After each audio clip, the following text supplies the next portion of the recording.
মাঝি আর কি ভেলাটা ছাড়ে দেয়, মানে ওর হাত থেকে চলে যায় ফসকে। এবার এই জোরে একদম জোরে ঢেউ আসার কারণে তোর আর কি নৌকাটা ওই ঢেউয়ের মধ্যে ডুবে যায়। তো তখনকার মেয়েটাকে কেউ খুঁজে পায় না, আর অত বড় মায়ের মূর্তিটাকে কেউ খুঁজে পায় না। তো মেয়ের যে বাবা আছে ওর খুব কান্নাকাটি করছে। এবার কোনো রকমভাবে সাঁতার কাটে আস্তে আস্তে আর কি তোর ঘাটের মধ্যে পৌঁছে যায়। এবার ঘাটের মধ্যে তো সবাই দাঁড়ায় আছে। এই যে কাণ্ডটা হলো, টোটাল কাণ্ডটা, এর মধ্যে পুরোহিতেরই হাত ছিল। এবার ওর বাবা একটা সমাধান বললো, তোমরা পাঠা বলি স্টার্ট করো। তো কোনোভাবে ম্যানেজ করে ওরা কালো পাঠার বলি দেয়, এবং পাঠার যে মাথাটা আছে ওটা কাটে, গোড়াটা থেকে যে রক্ত বেরোয় ওই গোড়াটা মায়ের জিবাটার সাথে লাগাইছে, মানে রক্তটা ডাইরেক্ট আর কি কালী মায়ের জিবাটাতে যাবে। তো আজকের ভিডিওতে আমরা একটা ভয়ানক ঘটনা জানতে যাচ্ছি, যেটা কালী পূজা নিয়ে আর কি ঘটনাটা। তো কালী পূজায় এমন একটা ঘটনা কারোর সাথে ঘটে যেটা প্রবাস নিজের কানে শুনেছে, তো সেটাই তোমাদেরকে আজকে বলবে। ঘটনাটা হয়তো তোমাদের খুব ভালো লাগবে, বা এর আগে এরকম ঘটনা হয়তো কখনো কেউ শুনোনি। তো চলো ঘটনা শুরু করা যাক। আজকে তোকে আমি যে ঘটনাটা বলছি এটা খুব অলৌকিক এবং একটু একটু ভৌতিক বলতে পারিস। তোর আর কি যেই গ্রামে এই ঘটনাটা ঘটে সেই গ্রামে অনেক দিন থেকেই কালী পূজা হয়ে আসছে। আচ্ছা। তো প্রতি বছরের মতনই ওরা ঠাকুর বায়না দিয়ে আসে, কালী ঠাকুর। এবং তারপর থেকেই সেই মায়ের নাম আর কি আলাদা হয়ে গেল, কালী মায়ের নাম আলাদা হয়ে গেল আর কি, জীবন্ত কালীমা হিসাবে প্রতিষ্ঠিত হলো ওখানে। এমন একটা ভৌতিক এবং অলৌকিক বিষয়।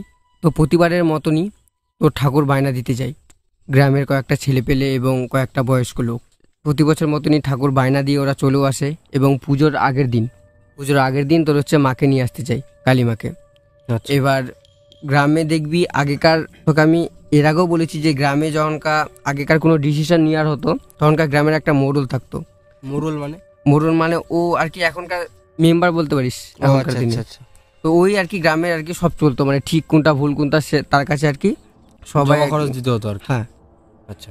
কালী পূজার আগের দিন রাতে তোর গ্রামের মোড়লের কথা অনুযায়ী মাঝি, গ্রামের পুরোহিত, ইয়ং ছেলে পেলে আর কয়েকটা লোক গ্রামেরই, আচ্ছা, তো ওদেরকে ঠাকুর আনতে পাঠায়।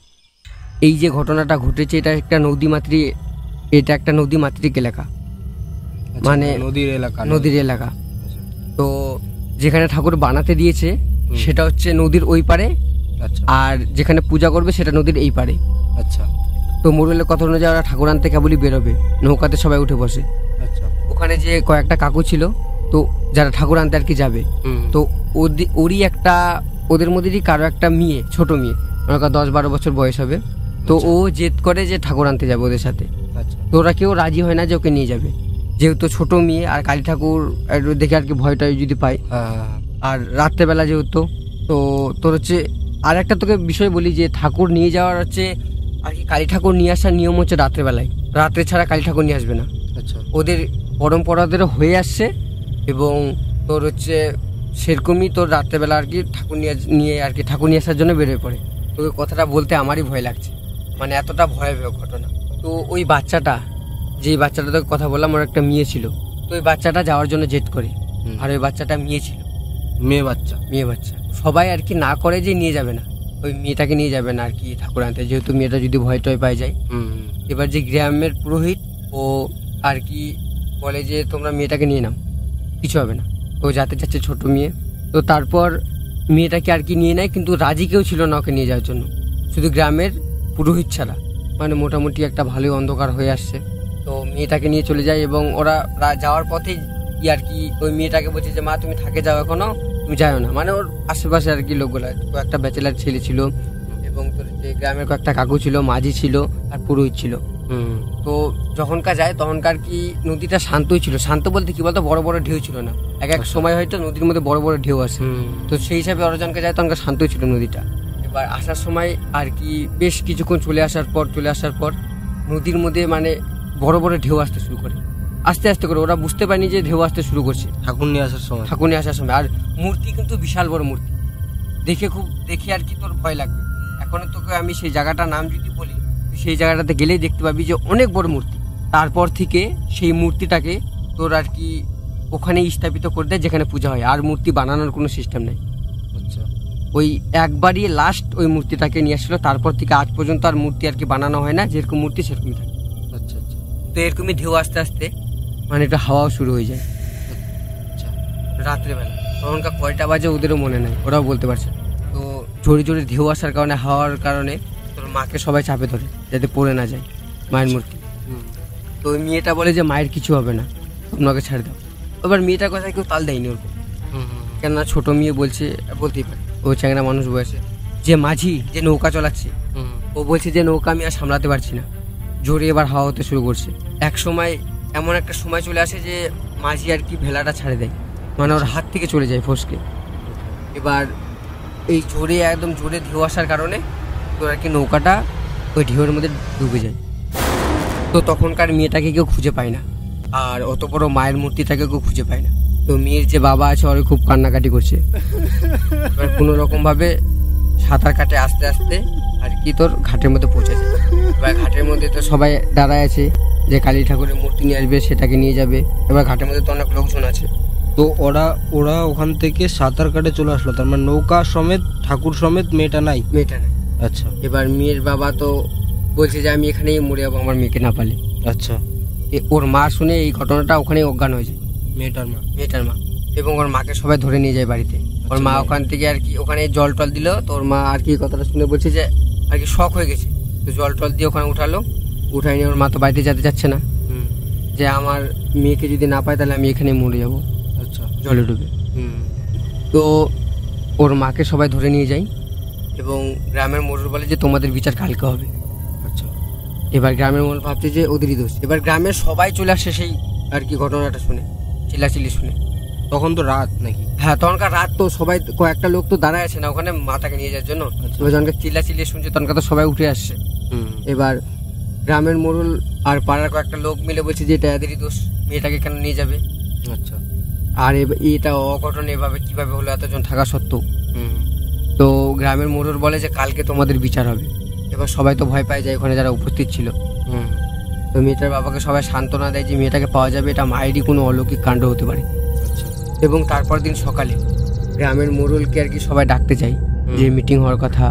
গ্রামের মোড়ল ভাবনা চিন্তা করে বলে যে এটাতে তো ছেলেটার কোনো দোষ নাই, কারণ কেউ তো চাইবে না যে তার মেয়ে হারায় যাক।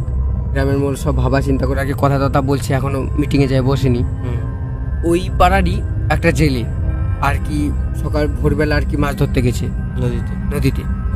এবার ও অলৌকিকভাবে কি দেখতে পায় বলতো, ওই অত বড় বিশাল মায়ের মূর্তি একটা আর কি ঘাটের মধ্যে যায় উঠে আছে, আর সেখান থেকে কিছু একটা দিব্য আলো বেরোচ্ছে। এটা একদম অলৌকিকভাবে, এবং ও দেখে ওটাকে শখ হয়ে গেছে, ওটা আর কাছে যেতে পারেনি, কিন্তু দূর থেকে বুঝতে পারছে যে ওটা একটা মূর্তি এবং কালো কালার, সেই জন্য ও বলতে পারছে যে ওটা মায়ের মূর্তি। এবং যখনই আর কি ওই মোড়লের কাছে ওরা আসে, এবার সবাই তো চমকে যায়। এবার চমকে যায় সবাই, ওই ঘাটের মধ্যে রওনা দেয় ওই ঘাটের উদ্দেশ্যে। তো যায় সবাই, ঠিকই দেখে যে মায়ের মূর্তি ওখানে আছে, কিন্তু মেয়েটাকে পাওয়া যায় না। আর ওর বাবাটা ভাবছে, মানে ওর বাবা জনকা এই কাণ্ডটা শুনে দরকার বাবা হচ্ছে তাহলে ওর মেয়েটাকে পাওয়া যাবে, কিন্তু ওর মেয়েটাকে পাওয়া যায় না, শুধু মায়ের মূর্তিটাই পাওয়া যায়, অত বড় মায়ের মূর্তি। এবার সবাই গ্রামের লোক সবাই ওখানে জড়ো হয়ে গেছে। গ্রামের মোড়ল বলে যে মায়ের পূজাটা আজকে সারেনি, মানে সেই দিনই মায়ের পূজা ছিল।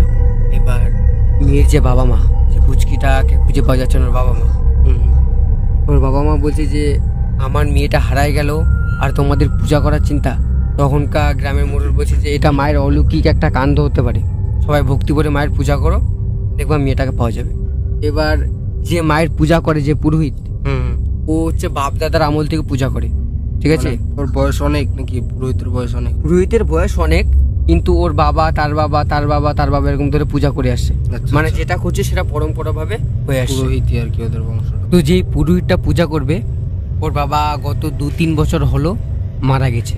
আর ওর বাবা অনেক বড় কালীমায়ের উপাসক ছিল, গোটা 4-5টা গ্রাম বলতে পারিস যে ওর বাবা একলাই পূজা করত, এবং ওর বাবা অনেক বড় কালীমায়ের উপাসক ছিল। তো ওরই ছেলে এবার পূজা করতে নেমেছে, এবার দিয়ে ওর 2-3 বার পূজা করা হবে। আর তোকে আর একটা কথা বলি, যে ঘাটে আর কি মূর্তিটা দেখতে পাই, ওই মূর্তিটাকে প্রথমে আর কি পুরোহিত হাত দিতে নিয়েছিল অলৌকিকভাবে, যেহেতু ওখানে মূর্তিটা পাওয়া যায়।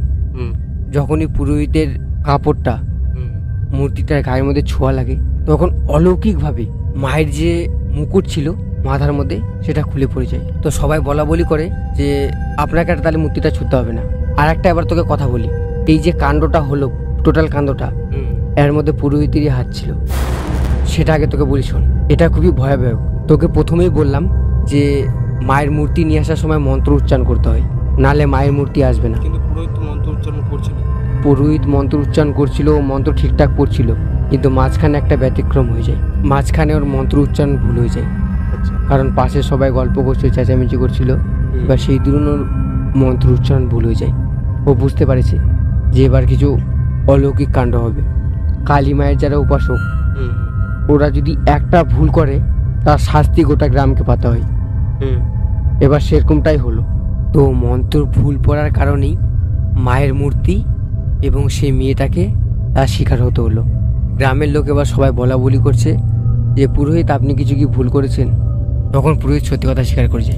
তখন বলছে যে আমার ভুল হয়েছে নাকি? হ্যাঁ, তখন বলছে যে আমি ভুল মন্ত্র উচ্চারণ করে দিয়েছি, সেই শাস্তিটাই সবাইকে পাতে হচ্ছে, এবং আমিও জানি না যে এরপরে কি হবে। তো গ্রামের মোড়ল তখনকাই বলে দেয় সবার সামনে যে পূজাটা পার হবে, তারপর তোমার ব্যবস্থা হবে, পুরোহিতকে বলে।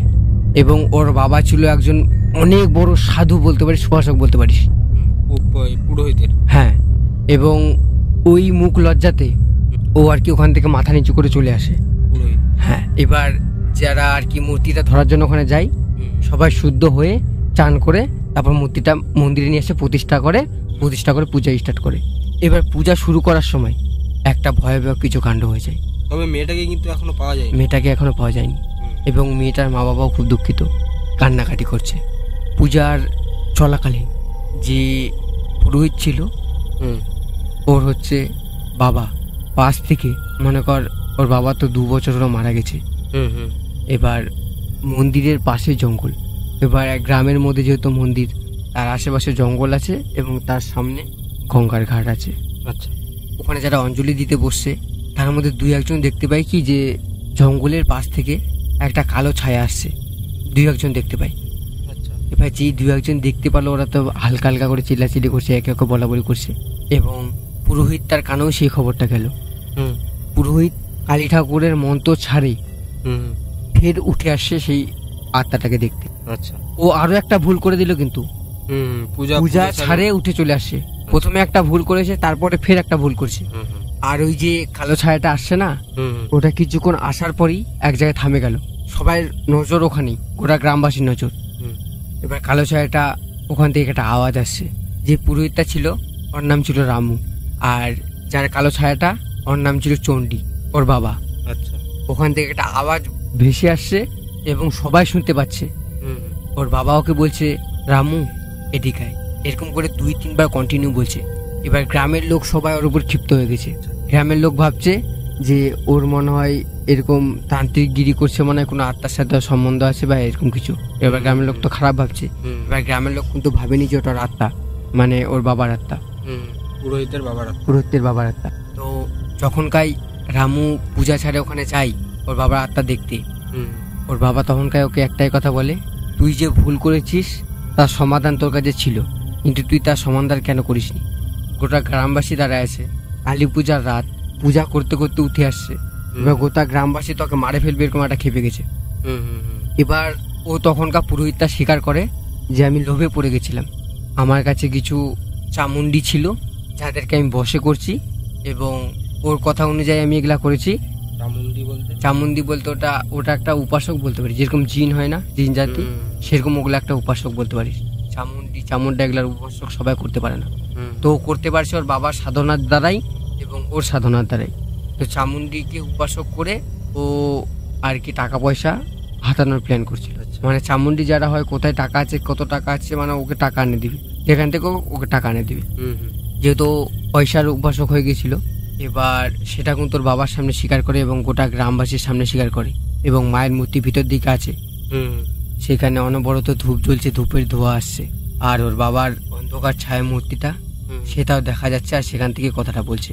এবার ও স্বীকার করে যে আমি চামুন্ডির উপাসক ছিলাম, এবার চামুন্ডিকে যে আমি বলবো যে আমাকে এটা আনে দাও, ওটা আনে দাও, হয়তো আনে দিবে, কিন্তু ওরও তো আমাকে কথা শুনতে হবে, নাহলে ওকে কিরম করে আনে দিবে। এবার চামুন্ডির একটাই কথা ছিল যে ও গ্রামের কোনো একটা মেয়ে ছেলের বলি নিবে, আর তার মানে এখান থেকে বোঝা যাচ্ছে যে ছোট মেয়েটাকে বলে দিয়েছে নাকি। এবার শোন, এবার মায়ের যে এতটাই একটা অলৌকিক ব্যাপার যে মা কিন্তু এটা হতে দেয়নি।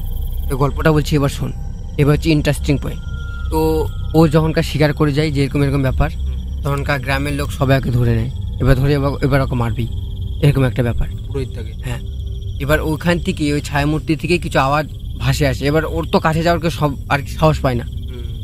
কে ভাই যাবে ওরকম কালী পূজার রাতে, আর কে ওরকম কথা বলবে এবার অলৌকিকভাবে, এবার সাহস পায় না। এবার তখনকাই ও বলে যে তুই যে মেয়েটার বলি দিতে গিয়েছিলি, ওই মেয়েটা মায়ের কাছেই আছে এবং মা তাকে সুরক্ষিত রাখেছে, যেহেতু ওর বাবা অনেক বড় উপাসক ছিল, সাধু ছিল। এবার বলছে, ওর বাবা বলছে যে ওই মেয়েটাকে তোরা একটাভাবেই পাবি, সেটা হচ্ছে ওই সাধুটার বাবা বলছে, ওই ইয়েটাকে বলছে ওর ছেলেটাকে, যে তোর একটা হাত কাটতে মায়ের সামনে অর্পিত করতে হবে, তাহলেই সেই মেয়েটা যেরকম অলৌকিকভাবে মায়ের মূর্তি নদীর পাড়ে আসছে, সেরকম ওই মেয়েটাও নদীর পাড়ে আসবে। এবার যেহেতু ওর হাত কাটবে, সবাই মায়ের কাছে আর কি প্রার্থনা করে যে মা এরকম যেন না হয়, ওর যেন হাত কাটতে না হয়, এরকম সবাই বলছে। যেহেতু ও তো একটা মানুষকে ভুল করে দিয়েছে, এবার ওর বাবা একটা সমাধান বললো, তোমরা পাঠা বলি স্টার্ট করো। তো কোনোভাবে ম্যানেজ করে ওরা কালো পাঠার বলি দেয় এবং পাঠার যে মাথাটা আছে ওটা কাটে, গোড়াটা থেকে যে রক্ত বেরোয় ওই গোড়াটা মায়ের জিবাটার সাথে লাগাইছে, মানে রক্তটা ডাইরেক্ট আর কি কালী মায়ের জিবাটাতে যাবে। এবার মায়ের পূজা সম্পূর্ণ হওয়ার পর তারপর সেইভাবে তার পরের দিন সকালবেলা সেই মেয়েটাকে অলৌকিকভাবে দেখছে যে গঙ্গার ঘাটে ওখানে বসে আছে, এবং তারপর থেকে আজ পর্যন্ত মা ওই রূপে ওখানে প্রতিষ্ঠা আছে এবং মায়ের ওইভাবে পূজা হয়ে যাচ্ছে আর পাঠা বলিও হয়ে যাচ্ছে। তো এই ছিল প্রবাসের ঘটনা। এই জ্যান্ত কালীর এই ভয়ানক রহস্য তোমাদের কেমন লাগলো কমেন্টে অবশ্যই জানিও। আর প্রবাস যেটা বলেছে এটা একদম সত্যি একটা ঘটনা, তোমরা যদি ইন্টারনেটে সার্চ করো তাহলে পুরো ঘটনাটা পেয়ে যাবে। তবে প্রবাস এই ঘটনাটাকে অনেক ভাঙে বলেছে, যেটা তোমরা নাও পেতে পারো।